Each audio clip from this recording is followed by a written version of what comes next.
வணக்கம் நேர்களே, உழவுக்கு உயிரூட்டு நிகழ்ச்சிக்கு உங்களை வரவேற்கிறோம். போன வாரம் நம்ம நிகழ்ச்சியில் கேட்கப்பட்ட கேள்விக்கு நிறைய நேர்கள் மின்னஞ்சல் மூலமாகவும் கடிதம் மூலமாகவும் அவங்களுடைய பதிலை அனுப்பி வச்சிருக்காங்க.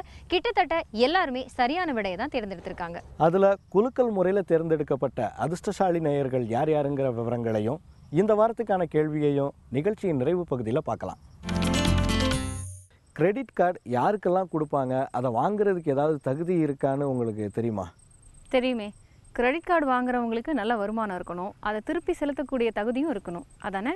அதே தான். இப்போ இந்த கிரெடிட் கார்டு விவசாயிகளுக்கும் கொடுக்க ஆரம்பிச்சிட்டாங்க, தெரியுமா? அப்படியா? விவசாயிகளுக்கு கிரெடிட் கார்டா? விவசாயிகளுக்கும் கிரெடிட் கார்டு கொடுக்க ஆரம்பிச்சிட்டாங்க. அதை எப்படி வாங்குறது, எங்கே வாங்குறதுன்ற விவரங்கள்லாம் இப்போ தெரிஞ்சுக்கலாம். இந்தியாவில் விவசாயம் முக்கிய தொழிலாக இருக்கிறது. உணவு தேவையின் அவசியம் அனைத்து நாடுகளிலும் உணரப்பட்டு விவசாயிகளுக்கான கடனுதவி, மானியம், குறைந்த வட்டி என பல திட்டங்களை அரசுகள் செயல்படுத்தி வருகின்றன. இந்தியாவில் பொதுத்துறை வங்கிகள் கிசான் கடனுதவி அட்டையை அறிமுகம் செய்திருக்கின்றன. விவசாயி அடிக்கடி வங்கிக்கு செல்ல வேண்டிய அவசியமில்லை, சிரமப்பட வேண்டாம் என்ற ஒரு முறைதான் இந்த கிசான் கிரெடிட் கார்டு. இந்த கிசான் கிரெடிட் கார்டு வாங்கக்கூடிய கடனை பொறுத்து தான் அந்த தொகை இருக்குமே தவிர மேக்சிமம் மினிமம் என்றெல்லாம் ஒன்றும் கிடையாது. அடுத்து வாங்கக்கூடிய தொகைக்கு வட்டி. விவசாயத்திற்கு வட்டி என்றால் பயிர்க்கடனுக்கு 3 லட்சம் ரூபாய் வரை 7% தான் வட்டி. அந்த 7%ஐயும் இவர் ஒழுங்காக முறையாக அந்த பணத்தை திருப்பி கட்டினானால் 3% கழிக்கப்படும். ஆக நிகரமாக விவசாயத்திற்கு வாங்கக்கூடிய கடன் 4% தான் கிடைக்கிறது. கிராமப்புற வளர்ச்சிக்கு விவசாயத்தை மேம்படுத்துதல் முக்கியமானது. வங்கிகள் மூலம் விவசாயிகளுக்கு கொடுக்கப்படும் கிசான் கடனுதவி அட்டை விவசாயிகளின் அன்றாட தேவைகளை தீர்க்கும் என நிபுணர்கள் நம்பிக்கையுடன் கூறுகிறார்கள். ஒவ்வொரு வாரமும் நம்ம நிகழ்ச்சியில் தவறாமல் பார்த்துட்டு வர விவசாய தகவல்கள் இந்த வாரமும் இருக்குதானே? கண்டிப்பாக. விவசாய தகவல்கள் இல்லாமல் எப்படி நம்ம நிகழ்ச்சி? இந்த வார தகவல்கள் தயாராக இருக்குது, பார்க்கலாம்.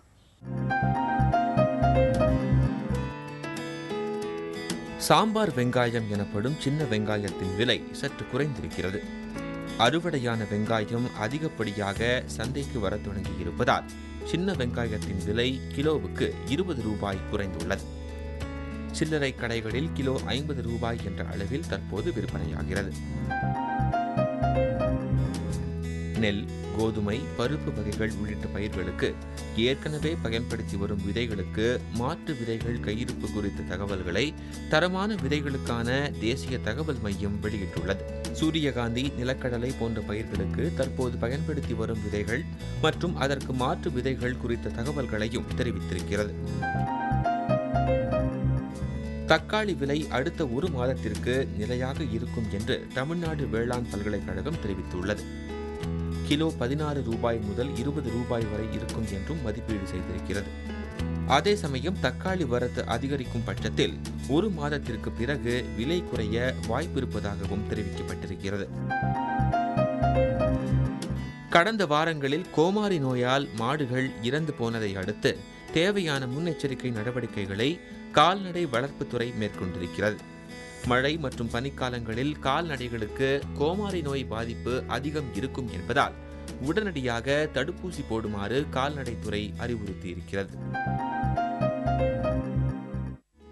அடுத்த ஆண்டிற்கு காய்கறி சாகுபடிக்கு தேவைப்படும் விதைகள் ஒதுக்கீடு விவரங்களை மத்திய வேளாண் அமைச்சகம் அறிவித்திருக்கிறது. இதன்படி அந்தந்த மாநிலங்களில் காய்கறி சாகுபடி செய்வதற்கு தேவையான விதைகளை மாநில வாரியாக வேளாண் துறையின் கீழ் செயல்படும் விதை பிரிவு ஒதுக்கீடு செய்திருக்கிறது. உணவு வீணாவதை தடுக்க கையிருப்பை விட அதிகம் இருக்கும் உணவுப் பொருட்களை வெளிச்சந்தையில் விற்க இந்திய உணவுக் கழகம் முடிவெடுத்துள்ளது.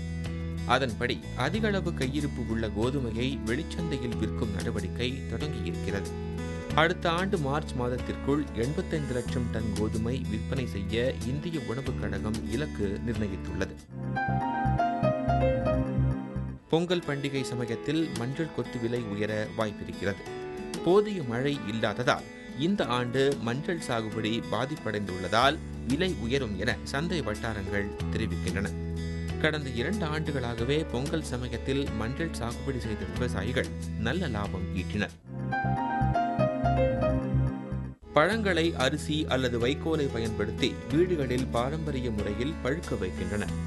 வாழைப்பழங்களை வர்த்தக ரீதியில் புகை போட்டு பழுக்க வைப்பதும் உண்டு. அனைத்து வகை பழங்களையும் வர்த்தக ரீதியில் பழுக்க வைக்க ரைப்பனிங் முறை பயன்படுகிறது. எத்திலின் வாயு மூலம் பழுக்க வைக்கப்படும் இந்த முறை உலகம் முழுவதும் நடைமுறையில் இருக்கிறது. ரைப்பனிங் சேம்பர்கள் அமைக்க மத்திய அரசு மானிய உதவியும் செய்கிறது. கோவை சிங்காநல்லூர் விஜயா கண்காட்சி வளாகத்தில் டிசம்பர் 5ஆம் தேதி முதல் 8ஆம் தேதி வரை 4 நாட்கள் விவசாய மற்றும் தோட்டக்கலை கண்காட்சி நடைபெறுகிறது. விவசாய கருவிகள், இடுபொருட்கள், விவசாய தகவல்கள் கண்காட்சியில் இடம்பெறுகின்றன. சிறப்பாக விளைவிக்கப்பட்ட காய், கனிகள், அதிகம் பால் கொடுக்கும் பசு போன்றவையும் கண்காட்சியில் இடம்பெறுகின்றன. விவசாய தொழில்நுட்பங்கள் தொடர்பான கருத்தரங்குகளும் நடத்தப்படுகின்றன. பூண்டு வரத்து சரிந்து காணப்படுவதால் விலை உயர வாய்ப்புள்ளது. மத்திய பிரதேசத்தில் அதிக அளவில் பூண்டு சாகுபடி செய்யப்படுகிறது. அங்கிருந்துதான் இந்தியாவின் பல மாநிலங்களுக்கு பூண்டு விற்பனை செய்யப்படுகிறது. சமீபத்தில் வட மாநிலங்களில் பெய்த அதிக மழையால் பூண்டு செடிகள் நீரில் மூழ்கின. இதனால் பூண்டு விளைச்சல் குறைந்துள்ளது. பூண்டு வரத்து குறைவால் விலை உயர வாய்ப்புள்ளது. நம்ம வீட்டில் என்ன விசேஷமாக இருந்தாலும் சரி, எந்த பண்டிகையாக இருந்தாலும் சரி, நம்ம செய்கிற பலகாரங்கள்லேயும் இனிப்பு வகைகள்லேயும் இது கண்டிப்பாக சேர்ந்துருக்கும்.